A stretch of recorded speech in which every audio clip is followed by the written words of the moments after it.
¿Has tenido algún conflicto entre lo que es la ciencia como médico y la fe? A nivel personal no, Marisol, pero eventualmente el campo médico es un campo muy retante para la fe. ¿Por qué? Porque al médico lo forman para creer en lo que ve, en lo que mide, en lo que puede tocar.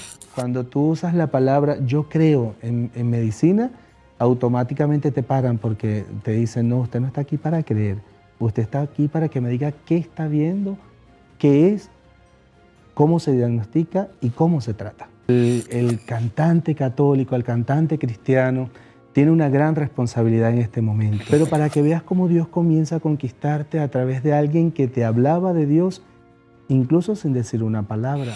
Canciones tuyas que has producido, que has compuesto, han estado nominadas a los Grammy. Acabo de componer lo que va a ser el himno para el primer Congreso de la Vida Consagrada en Tú Venezuela. compusiste el del doctor José Gregorio Yo Hernández, ¿verdad? compuse el del doctor José Gregorio Hernández, el que acompañó la canonización.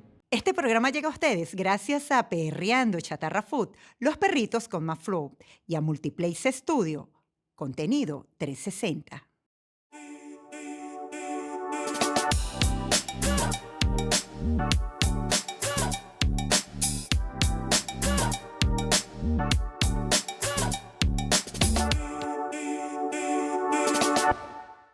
No siempre podemos curar, pero sí podemos cuidar. Madre Teresa de Calcuta. Con estas palabras damos inicio a un nuevo episodio de Arroz con Mango Bajito, no sin antes de agradecerle a todos nuestros nuevos suscriptores y también a nuestros seguidores de todas nuestras redes sociales, de YouTube, de Instagram, y también por estos mensajitos que me envían a través de la mensajería de WhatsApp. Gracias a cada uno de ustedes. En el programa anterior tuvimos un programa muy sentido, un programa muy cercano, un programa lleno de mucha ilusión, de mucha pastoral de iglesia, de pastoral eclesiástica. Y con esta misma sintonía continuamos hoy con esta misma ilusión, con esta misma alegría de caminar juntos como iglesia, de caminar juntos como iglesia para ayudar a nuestra población, para ayudar a nuestros hermanos, para ayudar al que más necesita. Entre la medicina, la fe y la música, nuestro invitado del día de hoy es una persona polifacética, una persona que se ha encargado por muchísimo tiempo del cuidado humano, también del cuidado espiritual, pero también de ese cuidado para alegrarnos, para ayudarnos a orar, porque por ahí dicen que quien ora canta, no, perdón, dicen que quien canta ora dos veces. Eso es así, ¿verdad? Le damos con estas palabras y con esta gran emoción, le damos la bienvenida a nuestro invitado del día de hoy, al padre, al sacerdote, al capellán, Ronald Castellano. Bienvenido, Ronald. Hola Marisol, bueno, en primer lugar, saludar a toda la audiencia que te sigue por tus redes, por el canal de YouTube y de Instagram. Y agradecer también la oportunidad de poder compartir de lo que hacemos porque forma parte también de un gran proyecto que al final formamos parte de él porque somos invitados. Una dimensión que no podemos perder nunca, porque el invitado sabe que ya hay alguien que ha estructurado ese proyecto, que te hace formar parte de él y desde allí tú puedes expresar los mismos dones con los que te capacita para que ese proyecto se haga realidad aquí, ahora y en medio de la gente. Eh, Fíjate que decías que quien canta ora dos veces y es una tradición que nos ha perseguido. Yo pienso que el cantante católico, el cantante cristiano, tiene una gran responsabilidad en este momento y es poder transmitir valores, porque nos quejamos muchísimo de una sociedad quebrantada, resquebrajada, que ha dejado a un lado esos valores que no aprendemos en la universidad, porque tenemos que recordar que en la universidad aprendemos conocimiento, pero los valores vienen de casa. Y la música tiene que ser un vehículo que haga mirar nuevamente a la familia. La gran respuesta para las grandes interrogantes que hay hoy en la sociedad de por qué estamos tan desvirtuados se encuentran en la familia. Qué bien, Ronald, me encanta esa definición, como has descrito la parte de los valores, de la música, de lo importante que es comunicar a través de, sobre todo en este momento en que estamos bombardeados de tanto mensaje a través de la música, de tanto contenido que tú dices, pero ¿qué tipo de contenido es, no? Y lo importante. Ahora con esto, Ronald, tú eres, primero, eres sacerdote. Eres médico y eres músico. Explícanos un poco esto, porque cuando me puse en contacto contigo, y sobre todo, Ronald es un sacerdote venezolano. Es un sacerdote venezolano que ya nos contará él por qué está aquí en España. Nos contará un poco de cómo ha ido evolucionando ese Ronald que hay, que es sacerdote, que es músico, que es médico, que a mí me apasionó cuando me puse en contacto contigo. Y también, de una u otra forma, también eres inmigrante, Ronald, porque llegaste a España, ya nos contarás todo esto. Pero primero, cuéntanos un poco, ¿cómo que eres sacerdote y médico? Fíjate una cosa, Marisol, yo creo que para poder mirar un poco esa historia tenemos que irnos justamente a cuando era un adolescente. Yo de pequeño siempre quise ser médico y no miraba otra razón de ser para mi ejercicio vital. Y fíjate que yo jugaba con los pollitos de mi casa. Los pollitos de mi casa eran mis pacientes y yo a esos pollitos le tenía un nombre a cada uno y los atendía en casa, les daba su medicina y alguna que otra vez O sea, también comenzaste a hacer prácticas con los con los pollitos, pollitos. Mi mamá siempre estaba pendiente porque alguna vez también algún pollito de esos pues no terminó bien porque pero no por ti. porque cuando estás justamente haciendo prácticas sin conocimiento, de Ya, allí la importancia del conocimiento. ya. Cuando estás haciendo prácticas sin conocimiento, algo malo haces. Y yo creo que, fíjate que esto que te cuento como una anécdota, después en mi ejercicio real como médico me ha servido muchísimo. Y ya lo vamos a mirar cómo. Fíjate que en 1996, eh, San Juan Pablo II, hace su segunda visita a Venezuela. Yo era estudiante del quinto año de bachillerato y para ese momento la iglesia, que siempre ha sido maestra, que siempre ha buscado los medios como para llamar a muchos más jóvenes, o el Señor a través de la iglesia llama a muchos más jóvenes para que vayan a trabajar en su mies, dieron unos pases para ir al encuentro de los jóvenes con Juan Pablo II. Y esos pases los distribuyeron también dentro de los mejores estudiantes del último año de bachillerato. Claro, allí había un gran semillero de dónde obtener vocaciones. Y a mí me tocó un pase de esos. Yo no sabía quién era Juan Pablo II, a pesar de que había hecho la primera comunión, a pesar de que estaba confirmado. Yo no sabía quién era Juan Pablo II. Y llegué a mi casa y le dije a mis padres, voy a Caracas porque me gané un pase para ir, porque viene un señor que es muy importante. No sabías que era el Papa. Yo no sabía que era el Papa. Y entonces, pero para que veas cómo Dios comienza a conquistarte a través de alguien que te hablaba de Dios, incluso sin decir una palabra, para alguien que no tenía ese contacto cotidiano como de repente otros jóvenes que sí habían jugado a celebrar la misa o yo qué sé. Que Y tu a- familia no era muy religiosa. sí, sí, de hecho, mi catequista de comunión fue mi madre, Ah, ya, fue mi madre. Entonces, pero fíjate que a pesar de eso no había esa conexión tan intrínseca con la ya, iglesia. ya. Es verdad que nosotros celebramos en mi pueblo, el patrono de mi pueblo es San Pablo. Y ese día para nosotros es súper importante, de hecho, porque quienes hemos nacido, nos hemos criado o hemos hecho nuestra vida en este pueblo, ¿De qué comprendemos pueblo eres? San Pablo del estado de Anzoátegui, Ok. que además entendemos que es un intercesor grande que tenemos en nuestro patrón. Y lo miramos mucho además por su ejemplo de fe, un hombre que vive un proceso de conversión muy importante y se hace además un pilar fundamental en la iglesia. Entonces, aunque ese ejemplo nos estimulaba a vivir nuestra fe, no teníamos esa vinculación del todo, de repente como ejercicio pastoral. Pero con la venida de Juan Pablo II e ir a ese encuentro, primero descubrí que la iglesia no eran solo las señoras que rezaban el rosario en mi pueblo. que estaba llena de muchísimos jóvenes, de muchísimos. Eso me impresionó muchísimo. Y me impresionó tanto porque además eran unos jóvenes llenos de mucha alegría. Tocaban la guitarra, cantaban. El himno que se eligió para ese encuentro era muy pegajoso, era un reggae. Y entonces aquello lo animaba mucho a uno y querías escuchar más, querías conocer un poco más de alguien que venía a hablar en nombre de Dios. Pero que cuando se baja, porque me tocó por suerte estar en la parcela muy cerca de la tarima, y eso fue en Los Próceres, y cuando este señor se baja, que lo miro, para mí que no tenía esa conexión, fue muy impactante conocer a Juan Pablo II y quedé muy impresionado, que aquel señor transmitía algo que yo lo defino hoy así, es esa capacidad que tiene una persona de hablar de Dios sin pronunciar palabra. Eso hacía Juan Pablo II. Y fue lo que me cautivó al punto que cuando vuelvo de ese encuentro, llegué preguntándole a mi madre justamente qué era un seminario.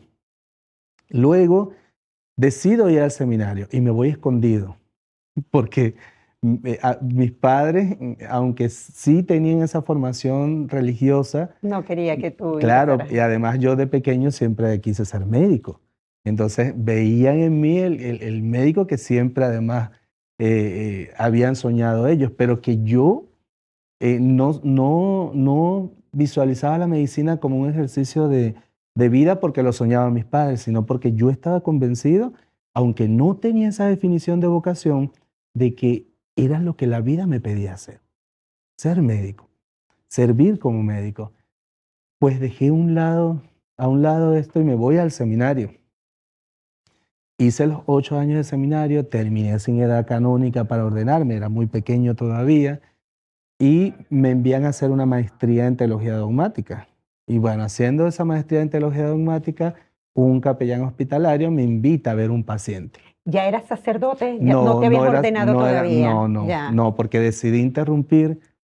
Y aquí, cuando decido interrumpir, viene la parte médica. Justamente como no tenía edad canónica, me pidieron esperar un Ya. tiempo y entonces decido, dentro de mi Como una actividad... experiencia, No, debiste estar no, fuera. fíjate una cosa, Marisol, es que yo creo que Dios fue escribiendo todo, porque eh, este sacerdote me invita a ver a este paciente. Yo era estudiante de la maestría en teología dogmática en la Universidad Católica Santa Rosa y cuando vamos a ver a este paciente, yo vi que los familiares eran una gente muy humilde y vi el sufrimiento de aquella familia porque no tenían cómo llevar a su familiar al médico.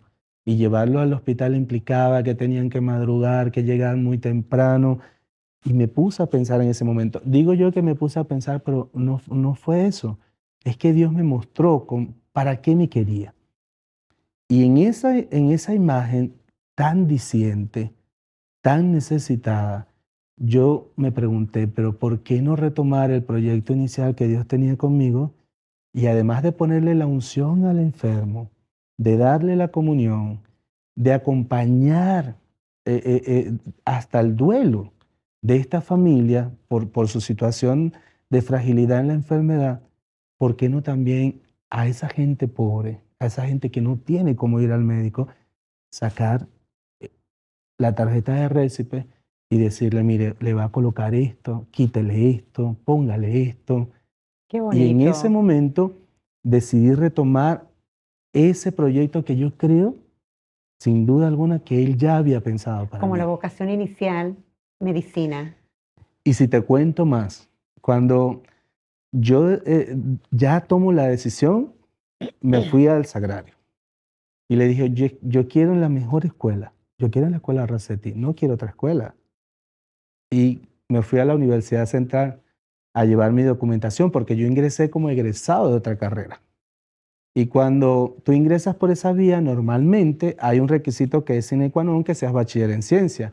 Y luego está las carreras afines donde ya te has titulado, que tienen que ser, como bien decía hace rato, afín, para que puedan tener en el baremo un puntaje adecuado. Yo competí con el título de licenciado en filosofía y en teología, y con la maestría en teología dogmática. De hecho, Cuando entrego la carpeta, quien la recibe y la ve dice, oye, pero yo creo que usted se equivocó de facultad. Esto es medicina. Le dije, Es sí. humanidades y Ajá, después a ajá. ciencia. Y me dice, yo creo que usted se equivocó. Y le digo yo, mire, si usted supiera quién me mandó a traer esa carpeta, ya usted la habría agarrado sin chistear ni decir nada. Y entonces ella me dijo, ¿por qué? ¿Es tan importante que agarre la carpeta? Fue lo que le dije yo. Y después me fui nuevamente. Señor, ya entregué esta carpeta, si es tu voluntad, si en ti está que esto sea mi proyecto de vida, permite que yo quede. E impresionantemente, habiendo competido con biólogos, químicos, psicólogos que eran más afines a la carrera, quedé en primer lugar. Qué bien, Quedé en primer el lugar. Señor. Y comencé a estudiar medicina. Me gradué y allí comencé una batalla con él, porque yo le había dicho que cuando me graduara de médico volvía a la vida sacerdotal. Pero después venía el año de rural. Y dije, pero bueno, es bueno que haga el año de rural porque si decido hacer algún posgrado en Venezuela para que podamos acceder a los posgrados, es un requisito Claro, sí, el año sí, de rural. sí, sí. Después que haga el año de rural, vuelvo. Y me fui a hacer el año de rural. Haciendo el año de rural, sale una invitación, pero ¿por qué no haces medicina ocupacional? En ese momento en Venezuela había el boom de la medicina ocupacional por la Loximat y todo esto, la evaluación del ambiente laboral, de riesgo laboral, de la ergonomía, y me formé en esa área. Fue lo primero que hice. Fíjate que casi nunca lo nombro, pero en lo primero que me formo es en el área de medicina laboral. Y haciendo eso descubrí que no, que yo creía que el Señor me pedía algo más. Y entonces decidí hacer medicina interna. Y siempre iba con el trueque, iba al sagrario. Yo quiero medicina interna en el Hospital Universitario de Caracas, en el mejor posgrado de medicina interna del país. Ahí lo quiero. Y después de eso vuelvo. Te prometo que después de eso vuelvo. Y así transcurrió el posgrado de medicina interna. Cuando terminé medicina interna, como vi dentro de esos pacientes lo complejo que eran los pacientes inmunorreumatológicos, fui y hice otro trueque. Bueno, señor, las monjas le dan artritis, los curas le pueden dar lupus. Yo voy a hacer reumatología y cuando haga reumatología vuelvo. Debo confesar que en ese interín se presenta el tema de la pandemia y yo había decidido ya como cerrar la puerta al sacerdocio. Había pensado que, bueno, que yo creo que como médico podía hacer muchísimo más porque es el querer humano. Y además lo veía como ya mi proyecto definitivo de vida, casarme, tener mis hijos. Pero fíjate lo que hace Dios. Comienza la pandemia y tengo una compañera que hicimos juntos medicina interna. Ella es endocrinólogo y se enferma un sacerdote. Y entonces me dice, mira, sabes que el padre fulano se enfermó y yo no sé cateterizar vía. ¿Me puedes ayudar con eso, Ronald? Y yo fui. Y haciendo eso, llega una religiosa, que en ese momento era la secretaria del cardenal Porra, y me queda mirando y me hace una pregunta. Disculpe, doctor, ¿usted es religioso? ¿Fue religioso? ¿Tiene algo? Yo la primera respuesta, Marisol, fue no, porque ya yo había tomado la decisión de dejar a un De lado dejar a un eso. lado la vocación sacerdotal. Sí, pero la endocrino, que habíamos sido compañeros, que además es una mujer de muchísima fe, de muchísima vivencia de Dios, me quedó mirando como que porque estás diciendo mentiras, pero sin decir nada. Cuando se va la monja, ella me dice, ¿por qué no le dijiste a la hermana la verdad? Y yo dije, no, porque ya eso es un tema para mí cerrado, yo quiero dedicarme a esto ahora, me he planteado tener una familia. Al siguiente día vuelve la hermana y me vuelve a preguntar. Y esta vez me queda viendo la endocrina así como que no vuelvas a repetir las mentiras de ayer. Entonces le dije yo, no, hermana, yo sí fui seminarista, pero yo no quiero saber nada de eso. No, no, no. Si el Señor me ha puesto en el corazón que le preguntara eso es porque Él quiere algo con usted. Y es ella quien me pone en contacto con el cardenal Porras. Y empieza un proceso de seguimiento nuevamente y después de un acompañamiento adecuado, que en ese acompañamiento, como bien sabes, siempre hay sus altibajos. Decidí, o decidió Dios definitivamente que me quería dar un brazo La más. consagración Y sacerdotal. entonces me dio, como digo yo, me dio los dos brazos, me dio el brazo del servicio médico y me dio el brazo del servicio pastoral, que me ha permitido además tener muchísima experiencia de Dios sirviéndole en el más necesitado siempre. Porque a pesar de ser médico y de que podía ganar muchísimo dinero, de que me pude haber venido muchísimo antes a cualquier país porque era médico y sabía que me podía ganar muchísimo dinero, nunca quise salir de Venezuela, nunca. ¿Y cuándo salgo de Venezuela? Justamente porque me envían a hacer una actualización en pastoral con la idea de volver y comenzar un servicio de cuidados paliativos que fuera de la diócesis, al servicio de la gente, pero de la diócesis. Y un poco para organizar la pastoral de la salud en Venezuela, ayudar y contribuir en eso. Y por eso decidí decir sí. Fue un momento muy duro porque tenía a mi padre ya hace un año que se fue, y en ese momento papá estaba muy enfermo y prácticamente digo, Dios me dio la sabiduría de poderlo acompañar durante 7 años, que no fue necesario hacer eventos médicos extremos porque Él me dio la sabiduría de cómo manejar todo aquello para que fuera lo menos impactante para papá, que tuviera mejor calidad de vida y con menor intervención médica. Y siempre digo que fue la sabiduría de Dios. Porque otros médicos me decían, no, hay que hacerle esto, hay que hacerle esto. Y yo decía, no, no, no, yo lo voy a llevar como Dios me guíe. Y así, papá, estoy segurísimo que duró muchísimo más porque fue Dios guiando todo ese Qué proceso. bonito, qué bonito. Ronald, una pregunta. Has contado toda la experiencia de primero el médico. Primero fuiste al seminario, luego saliste del seminario, te viene nuevamente esa vocación inicial a la que Dios te había llamado desde antes. Empiezas a estudiar medicina, terminas la carrera, comienzas a ejercerla, comienzas a vivir ya como médico, a hacer ya tu trabajo como médico y luego viene el sacerdocio.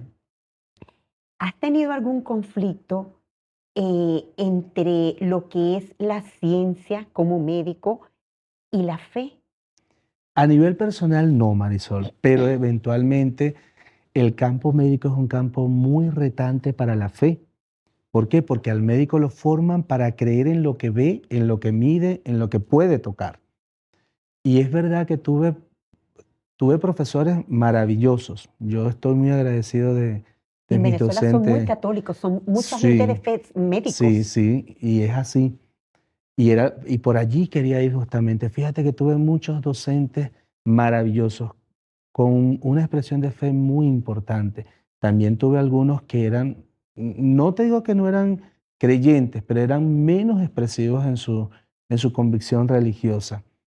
Y quizás estos, cuando tú usas la palabra yo creo en medicina, automáticamente te paran porque te dicen, no, usted no está aquí para creer, usted está aquí para que me diga qué está viendo, qué es, cómo se diagnostica y cómo se trata.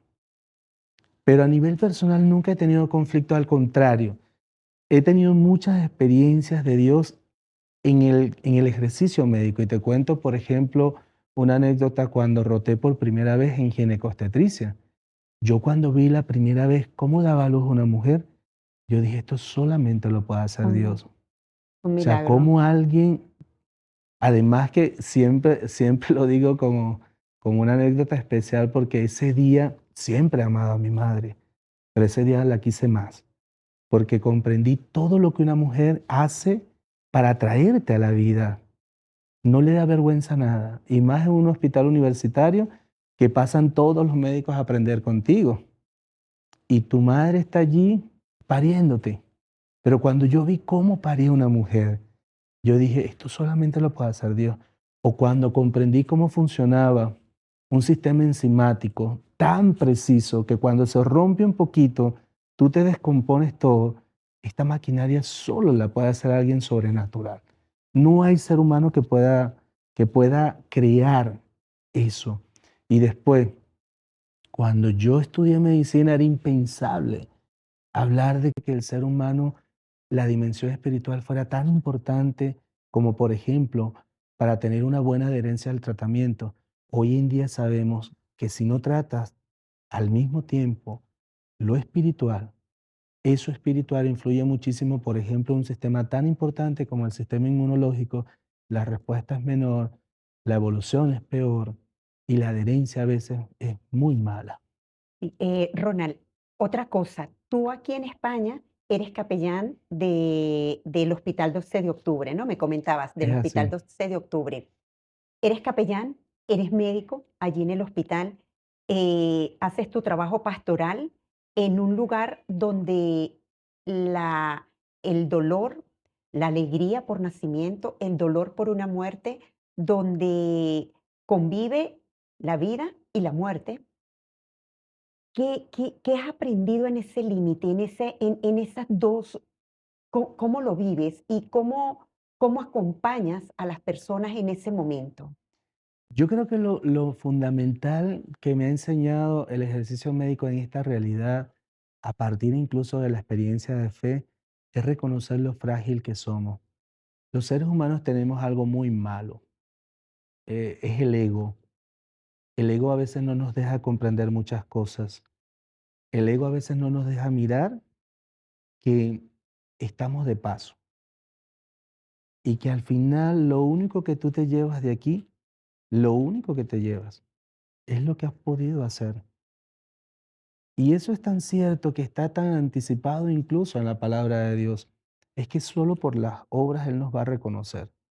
Y una obra de caridad importantísima es acompañar la fragilidad. Somos frágiles. Puedes tener todo el dinero del mundo, Marisol, pero cuando hay determinadas enfermedades que tocan la vida, ni con todo el dinero, ni con todo el dinero lo puedes revertir.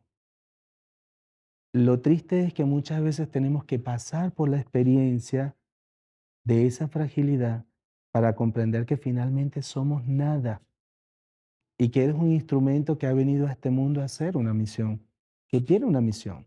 Y esa misión siempre se tiene que hacer de cara al otro. No puede ser solo para ti. No puede ser yo, yo, yo. Siempre tiene que haber una apertura. Entonces la realidad hospitalaria, donde experimentas, como bien dices tú, la alegría y la tristeza, te enseña fundamentalmente lo frágil que somos. Y después, cómo en esa fragilidad hay alguien que da el consuelo que no dan los opiáceos, que no dan los analgésicos, que no da la quimioterapia, que no dan incluso los cuidados paliativos. Y ese alguien es Dios, es Dios. Y qué bonito además cuando el mismo paciente, los familiares, viven esa experiencia incluso de conversión en ese momento, porque muchos de ellos, y estamos en un país con un sistema sanitario excelente, porque tienen todas las cosas como hace 30 años era en Venezuela, increíblemente. Yo a veces les digo a los médicos de aquí, aquí hablan del robot Da Vinci por primera vez en el hospital X. Yo lo vi hace 30 años en Venezuela y vi cómo se hacía la primera cirugía con el robot Da Vinci hace 30 años. 30 años han pasado. Y por eso digo que a nivel de la experiencia, la vida te enseña que esas personas que pasan por este sistema de fragilidad humana que se llama enfermedad, experimentan también la bondad de Dios si tú sabes acompañar. Tener una palabra de esperanza, una palabra de consuelo, una escucha silenciosa, porque hay que aprender a escuchar. No siempre hay que hablar. La escucha es muy importante. Y luego una cosa que además es esencial es que cada pérdida produce un tipo de duelo. Cómo descifrar esos duelos, cómo acompañar esos duelos y cómo además hacer presente al que te eligió para eso. Porque al final no puedes perder nunca de perspectiva que es Él quien te ha puesto en este camino para que puedas consolar, para que puedas animar, incluso cuando la ciencia ya no tiene respuesta. Siempre nos va a quedar Dios. Siempre. Cuando ya los medicamentos no sirven, siempre queda Dios. Y Él sigue además brindándole a esas personas y a ti como acompañante la experiencia de saber que Él sale a tu encuentro, que te asiste y que no te deja nunca. Y cuando hay alguien que está muy mal en el hospital, ¿qué sale primero en ti? ¿El médico o el sacerdote? Pues fíjate que eso, eso es una pregunta muy buena porque no lo puedo evitar. No lo puedo evitar. Lo primero que sale es lo médico, porque eventualmente quieres como que intervenir también. Y ahorita ha sido una experiencia muy enriquecedora porque como capellán muchas veces tienes que frenar ese yo científico, porque a lo mejor cuando entras tú dices, oye, pero es que yo sé lo que está pasando, yo sé lo que tiene, yo sé lo que hay que hacer, pero estás allí para brindar la atención espiritual, que además es fundamental por lo que decíamos hace unos 10 minutos atrás. Decíamos que si no tratamos al mismo nivel lo corporal y lo espiritual, no conseguimos ese equilibrio, porque finalmente somos un equilibrio entre lo corporal y lo espiritual. Y ambas dimensiones tienen que ser tratadas con la misma importancia. Entonces, el capellán hospitalario, que hace un trabajo magnífico, excepcional, yo nunca me había imaginado todo el bien que se podía hacer como capellán. Y ahorita que lo he estado experimentando, te digo que el capellán hospitalario hace un trabajo excepcional, maravilloso. Poder dar consuelo, no todo el mundo sabe consolar, no todo el mundo sabe escuchar, no todo el mundo sabe acompañar. Es que es muy retante. Y además que hay que formarse para eso. Pero luego tener la capacidad de que eso en lo que te has formado lo puedas traducir, porque si no, de nada vale, como en toda el área médica, que te comas todos los libros, pero si al final eso no eres capaz de traducirlo en el ejercicio, en la práctica, poco se hace, Marisol. Ya hemos hablado del médico, hemos hablado del sacerdote, hemos hablado hasta de Ronald antes de sentir la llamada al seminario, de sentir la llamada a la vida sacerdotal. Ahora háblame del músico. ¿De dónde sale también el músico? Porque tengo entendido que canciones tuyas que has producido, que has compuesto, han estado nominadas a los Grammy. ¿De dónde sale también? ¿Eres me Mira, tienes? Es cuando me hablaron de ti, yo digo: "Es que lo tengo que mm, entrevistar". fíjate una cosa, Marisol, yo creo, yo siempre, no creo, yo siempre digo que con esa expresión que tenemos los venezolanos, Dios se pasó conmigo, porque a veces digo que me ha dado tantos dones, todos inmerecidos, y no lo digo por falsa humildad, lo digo porque a veces nosotros no sabemos aprovechar los dones que Dios nos da. Y la parte musical yo creo que además viene de los genes de mis padres. Mi madre canta hermosísimo y mi padre tocaba el cuatro y cantaba. Y yo los escuchaba de pequeño, mamá siempre se levantaba a hacer el café y yo la escuchaba cantar canciones como Estoy contento, yo no sé qué es lo que tengo. Entonces yo la escuchaba oye, qué bonito es cantar, qué bonito es cantar. Y además le preguntaba a mi padre cómo había enamorado a mi madre. Y siempre me decía que había sido Cantando. cantando, cantando. Entonces, eh, recuerdo que el Festival Canta Claro, que no sé si lo llegaste a conocer, un festival que era a nivel de colegio, de No, no lo escuela conocí, no básica, lo conocí. de escuela básica, el Festival Canta Claro. El Festival Canta Claro tenía varias dimensiones que premiaba, entre ellas el canto. Y me recuerdo que una maestra me dijo, ¿usted quiere ir a representar al colegio? Era el zonal, y el zonal era en clarines. Entonces, ¿usted quiere ir a representar el colegio en el Festival Canta Claro? Yo no entendía qué me estaba diciendo, pero yo sabía que tenía que cantar. Y me recuerdo que canté la canción El avión y el samuro de Reinaldo Arma. Con esa canción yo fui al Festival Canta Claro y gané. Y después fuimos al distrital y gané. Y después fuimos al nacional. Es verdad que en el nacional era más difícil porque en el nacional están los representantes de los estados llaneros y esta gente canta mucha música recia. Recia. Sí, y entonces competir con estos era más difícil. Quedé en tercer lugar, quedé en tercer lugar. Después de eso me da el sarampión, Yo tuve sarampión y perdí la voz. De hecho, cuando llego al seminario hablaba muy ronco. Yo intentaba cantar y no podía. Escuchaba a los seminaristas cantar y decía, pero yo, ¿por qué ya no puedo hacer eso? Y nuevamente fui al sagrario. Mi experiencia con el sagrario ha sido muy fundamental, Marisol, porque además no solamente hablo con él, peleo con él. Y le decía, yo quiero cantar como te cantan ellos. Entonces no lo hacía, será el Señor que tú me... Pues no, yo iba y le pedí, yo le exigía, yo quiero también cantar como te cantan ellos. Y sin más, o con poco, pues comencé a cantar otra vez. Y estando en el primer año de seminario, compuse mi primera canción, que era justamente esa experiencia de acercarte a Dios sin tener nada, pero confiando en todo. Y con esa canción gané el primer festival vocacional que organizaba en ese entonces la Arquidiócesis de Cumaná. Yo comencé estudiando en el seminario de Cumaná, luego me transfirieron a Caracas y, y comencé a escribir. Yo no sabía cómo lo hacía. Si tú me preguntas, ¿tienes una fórmula para escribir? No la tengo. Yo comienzo a escribir y van llegando ideas, van llegando. Yo siempre pienso que, y creo profundamente que es el Espíritu Santo que me va soplando las cosas.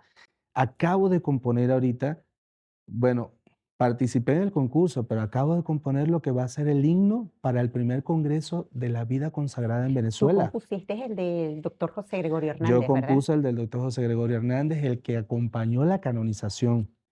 Compuse el himno que acompañó, que es un evento a nivel de continente súper importante, el CAN, que es el Congreso Americano de Misiones, que van todos los países del continente, fue en Maracaibo en el 2013, yo compuse el himno de eso. Y por años estuve componiendo los himnos que acompañaban las actividades de infancia misionera, de infancia y adolescencia misionera. Y creo que cada canción que he hecho, yo siempre le pido al Señor que Él me diga qué le quiere decir a ese público, para quien va dirigida esa canción. Si es para los niños, si es para los jóvenes, tenemos canciones que hablan además de la defensa de la vida, unas propias, otras que nos han permitido cantar otros autores, con los cuales también hemos tenido muchos premios, pero más allá de los premios es cómo hemos conectado con la gente, sobre todo cuando estamos en vivo, porque sabes que las redes tienen esa particularidad que son bondadosas siempre y cuando haya inversión y a veces no tenemos para la inversión. Entonces hay que promocionar. Es verdad que la promoción es lo que hace que tú tengas muchos likes, porque sean verdaderos o porque no lo sean.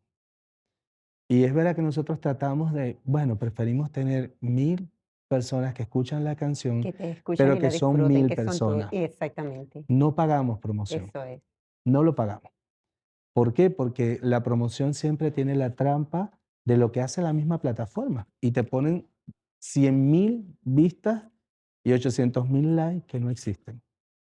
Nosotros intentamos que el alcance que tengamos, 400, 500, 600, sean verdaderos. Porque con Y que sean tocar un personas solo que realmente te corazón, escuchen, que por eso, porque con tocar un solo corazón, Marisol, ya nosotros nos damos por servidos con una canción, con uno solo que la escuche.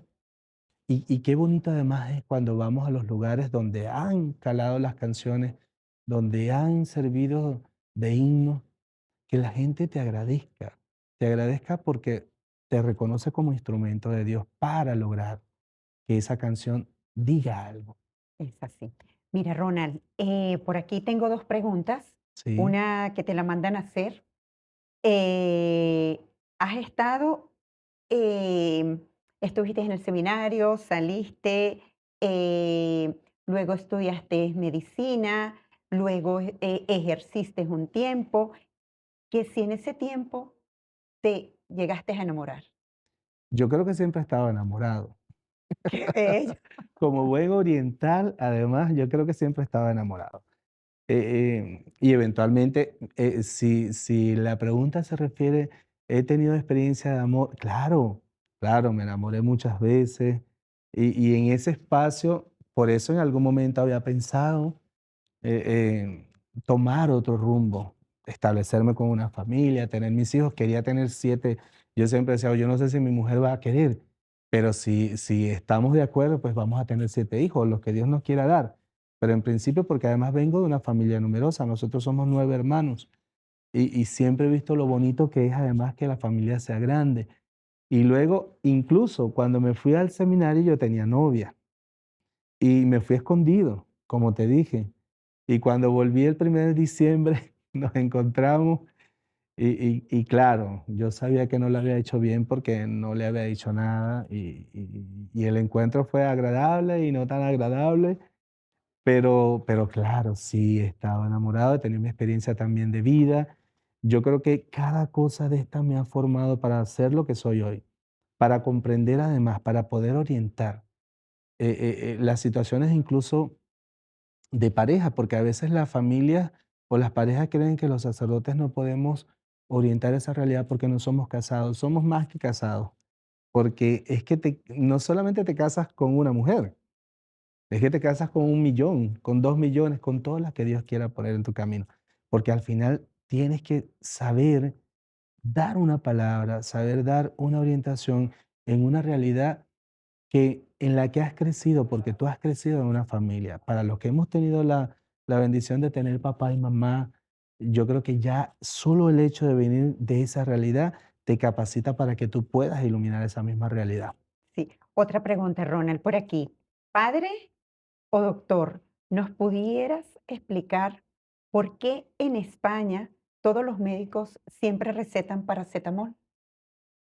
Mira, eh, poderlo explicar es un poco difícil porque en mi ejercicio médico yo nunca he mandado paracetamol sino cuando es necesario. Además, no creo en el monofármaco. No creo que el paracetamol sea lo indicado para todas las cosas. Yo creo que cada paciente es individual. Y yo creo que de lo que más agradezco de mis formadores en el área médica es que me enseñaron a individualizar a los pacientes. No está bien. De hecho, no es saludable en la práctica médica porque se supone que el paciente no tiene por qué saber qué zonas son vascularizadas y cuáles no. Y que tú mandes paracetamol para un dolor, por ejemplo, de un ligamento que es avascular, que ahí no va a hacer nada el paracetamol, es hacer incluso una práctica médica no adecuada, por no llamarlo de otra manera. Entonces, no siempre se debe indicar cosas como una receta como una receta de cocina. Porque aquí no funciona 3 tazas de azúcar, 2 de harina, eso no funciona en la medicina. En la medicina funciona que tú evalúas a la persona y según lo que la persona tiene, tú le indicas.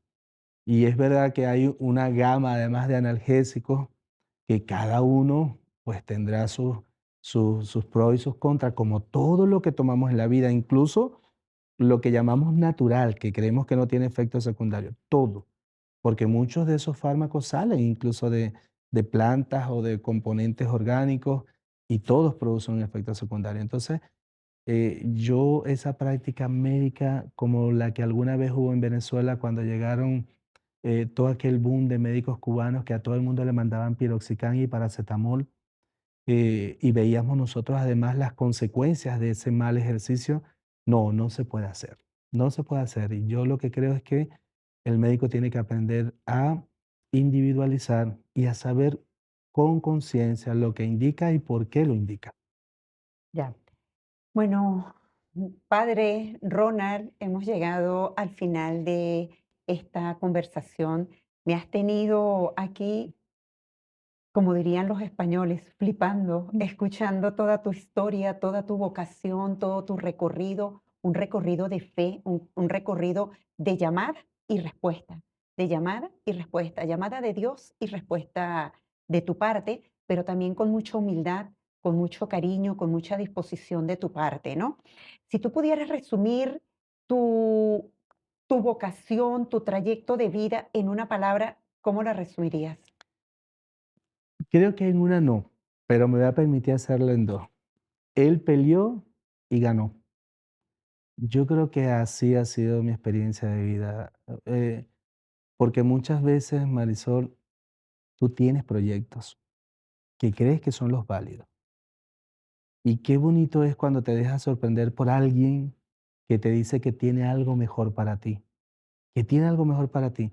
Y que cuando tú te confías, no quedas defraudado. Es la única persona en la que nunca he encontrado algo, incluso con sus no, porque tenemos que aprender además a escuchar los no de Dios, porque esos no de Dios también tienen un sentido muy particular en la vida cuando uno sabe escuchar el no, porque te está evitando algo peor. Hoy de casualidad alguien me preguntaba que qué opinaba yo de que por qué a la gente mala le iba tan bien. Y yo creo que Dios me iluminaba para responder eso y le dije, tú sabes lo que ocurre cuando a alguien lo van a ejecutar, le permiten comer lo mejor, dormir en el mejor colchón, tener los mejores servicios, porque al siguiente día se va. Y hay dos formas de que el que hace, el malo que se ve bendecido viva la vida, preguntándose, oye, si siendo tan malo, Dios me da tanto, ¿qué sería si yo fuera bueno? Y lo segundo, bueno, ya recibí aquí lo que me tocaba. ¿Qué hay después? Y quiero, ya con esto finalizo, quiero volver a cómo comenzamos. Solo por las obras nos va a reconocer. Y nunca somos tan buenos, Marisol, nunca somos tan buenos que no necesitemos nada, ni tan malos por lo cual no dejemos de pedir también. Gracias, Ronald. Gracias a ti, gracias a todas las personas que siguen tus redes, a todo el equipo técnico que te apoya, que además ha sido una experiencia maravillosa conocerles. El agradecido soy yo. Nada, Ronald, gracias. Gracias porque de verdad que ha sido una experiencia maravillosa escucharte. Y como dices, si siendo tan malo nos va tan bien, en- y Dios siempre va a estar allí. Dios siempre va a estar allí y nunca va a haber lo que hacemos sino a la persona. Siempre Dios va a estar pendiente de cada uno de nosotros y esperando por cada uno de nosotros que nosotros le digamos, aquí estoy, Señor. Hágase en mí según tu palabra, como la Virgen, ¿no? Qué Sí. bonito. Y nada, terminamos este pequeño espacio con las mismas palabras que comenzamos, estas palabras de Santa Teresa de Calcuta, la Madre Teresa de Calcuta, que no siempre podemos curar, pero sí podemos cuidar, podemos acompañar, podemos estar allí. Y fíjate, Marisol, ahora que olvidé comentar esa frase tan bonita que utilizaste para comenzar y con la cual estás cerrando, pero que no quiero dejar de comentar algo. La Madre Teresa tenía algo especial con sus monjas. Es que miraba a la hermana que iba a salir a servir y cuando las veía con mala cara le preguntaba, ¿usted para dónde va con esa cara? Yo voy a mi misión. No, no, no. Vaya y acuéstese otra vez, hermana. Vaya y acuéstese otra vez. Cuando usted tenga una sonrisa para ofrecer, y es mi eslogan ahorita, para humanizar la medicina, para humanizar el servicio médico, tenemos que comenzar con una sonrisa y un buenos días. Te sorprenderás que yo me monto en los ascensores del hospital y va lleno de médicos y tú dices buenos días y nadie responde. Y todos van con una cara como que todo el mundo le debe a ellos. No, el que sale a servir, lo primero que tiene que aprender es a sonreír. Y fíjate que la Madre Teresa le pedía eso a sus monjas. Gracias. Y nos vamos con estas maravillosas palabras. El que sale a servir primero tiene que salir a sonreír. Gracias, Ronald. Gracias a cada uno de ustedes por acompañarnos en este ratito, en esta charla tan bonita, tan profunda, tan fraterna y tan vocacional. Y invitamos, como siempre, a que sigan todas nuestras redes sociales, Arroz con Mango Bajito, en nuestro canal de YouTube, a suscribirse y a seguirnos a través de Instagram, Arroz con Mango Bajito, porque este es un espacio donde primero tratamos de ver al ser humano, a la persona, de compartir experiencias bonitas que nos nutran, que nos llenen, que puedan ayudar a la sociedad y sobre todas las cosas tratar de comunicar, evangelizar y educar. Hasta la próxima.